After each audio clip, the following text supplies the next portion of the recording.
Hello my dear student, स्वागत है आपके अपने YouTube channel CB Wadhwa English classes पर। किसी ने खूब ही कहा है, सीखना बंद तो जीतना बंद, सीखना बंद तो जीतना बंद। हौसले के तरकश में, हौसले के तरकश में कोशिश का तीर जिंदा रख, हौसले के तरकश में कोशिश का तीर जिंदा रख। हार जाओ चाहे जिंदगी में सब कुछ, हार जाओ चाहे जिंदगी में सब कुछ, मगर जीतने की उम्मीद जिंदा रख, जीतने की उम्मीद जिंदा रख। Yes, come to the point. Use of from. आज हम किसका यूज सीखेंगे? फ्रॉम का यूज। प्रेपोजिशन के अंदर जैसा कि हमने पहले एट का यूज किया था, आज हम किसका कर रहे हैं? फ्रॉम का यूज। फ्रॉम, फ्रॉम का यूज जो करते हैं इसके अंदर हम रूल नंबर फर्स्ट से चल रहे हैं। फ्रॉम एनी प्लेस, किसी स्थान से बात आ जाती है, किसी स्थान से संबंधित बात आती है। तो जैसे हम लिखते हैं, जैसे ही came back dash Mumbai yesterday. वह कल कहां से आया? मुंबई से। ही केम बैक, वह वापिस आया मुंबई से। यस्टरडे मीन कल। Came back from Mumbai, came back from Mumbai. इसी तरह से हम लिखते हैं, जैसे आई थिंक, मैं सोचता हूं, आई थिंक मैं सोचता हूं या मुझे लगता है, मैं सोचता हूं या मुझे लगता है। ही इज डैश नागपुर, वह कहां से है? नागपुर से। नागपुर से, ट्रामे से, शोलापुर, कोल्हापुर या कोई भी सिटी से आप कह सकते हो। तो आई थिंक मैं सोचता हूं, ही इज फ्रॉम नागपुर, वह कहां से है?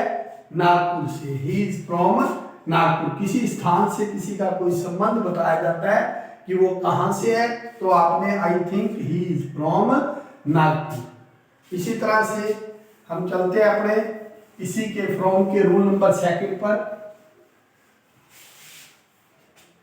रूल नंबर सेकंड में पढ़ेंगे हम पॉइंट ऑफ टाइम। किसके बारे में? पॉइंट ऑफ टाइम, जिसको क्या कहा जाता है? निश्चित समय। कई बार सेंटेंस में हम बात करते हैं निश्चित टाइम की, जैसे ही प्लेज, वह खेलता है, डैश मॉर्निंग टिल इवनिंग, वह सुबह से शाम तक, सुबह से शाम तक, टिल मीन तक, वह सुबह से शाम तक खेलता है। फिक्स टाइम है उसका, ही प्लेज, वह खेलता है। फ्रॉम मॉर्निंग टिल इवनिंग, वह सुबह से शाम तक खेलता है। This office is open from 10 AM to भी लगा देते हैं, या हम टिल का भी यूज कर देते हैं, टिल 5 PM। यहां पर क्या है? यह ऑफिस ओपन रहता है, खुला रहता है। कब से कब तक? 10 बजे से लेकर कब तक? 5 बजे तक।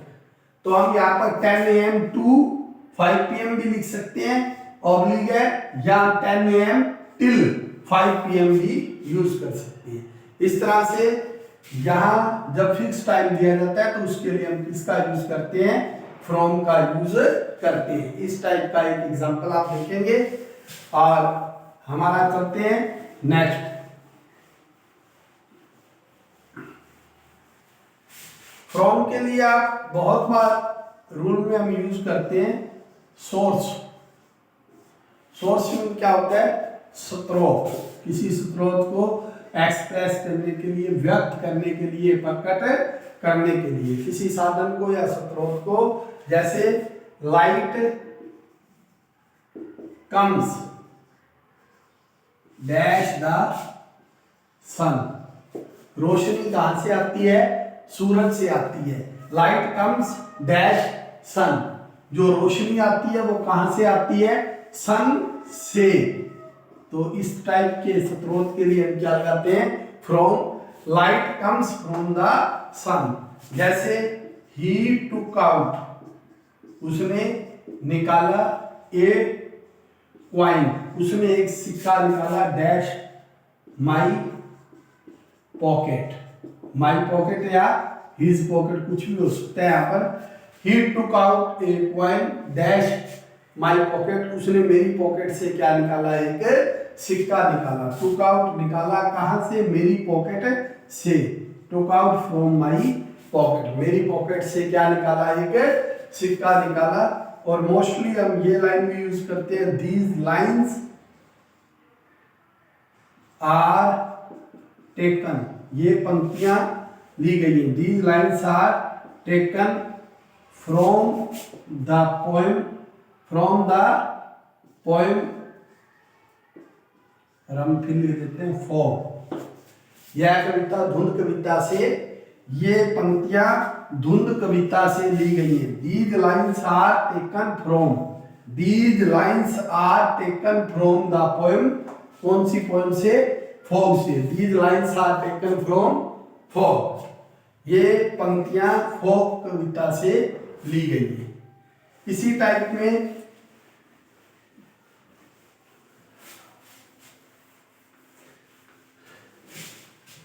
कुछ हमारे जर्नल सेंटेंस होते हैं जिनका आप मोस्टली यूज किसके लिए करते हैं, जर्नल सेंटेंस होते हैं जिनके अंदर हम इसका यूज करते हैं। जैसे फर्स्ट है सबट्रैक्ट 3-4, हम कहते हैं 4 में से 5 घटाओ। सबट्रैक्ट 3 फ्रॉम 4, 3 से क्या घटाओ, 4 घटाओ। इसी तरह से होता है आई एम टॉकिंग, इसमें subtract 3 from 4, I am talking dash my on experience. क्या बन गया, आई एम टॉकिंग, मैं बात कर रहा हूं, डैश माई ओवन एक्सपीरियंस, मैं मेरे तजर्बे से क्या कर रहा हूं, माई ओवन एक्सपीरियंस, मैं मेरे अपने तजर्बे से क्या कर रहा हूं, बात, मैं मेरे अपने एक्सपीरियंस से बात कर रहा हूं। आई एम टॉकिंग, मैं बात कर रहा हूं, माई ओवन एक्सपीरियंस, मेरे अपने या स्वयं के अनुभव के आधार पर क्या कर रहा हूं, बात कर रहा हूं। I am talking from my oven experience, मैं अपने तजर्बे से बात कर रहा हूं, तजर्बे के आधार पर बात कर रहा हूं। नेक्स्ट है nothing can save an arrogant dash arrogant person dash destruction. ये क्या बन गया, एरोगेंट क्या होते हैं, घमंडी, प्राउडी।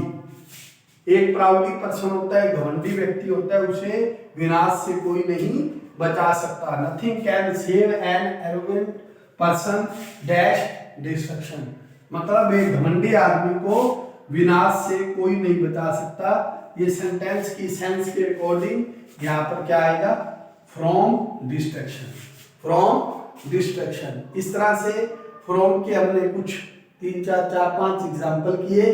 फ्रॉम का यूज आपने इस टाइप से करना है और ध्यान रखना है इनके सेंटेंस को रीड करने के बाद उनका आंसर इस तरह से देना है। और कुछ जर्नल होते हैं जिनका आप यूज कर देते हैं और इसी तरह से कंटिन्यू आप यूट्यूब चैनल पर एक एक वर्ड का आपको यहाँ पर यूज सिखाया देगा और कंटिन्यू आप एंजॉय करें। Thank you.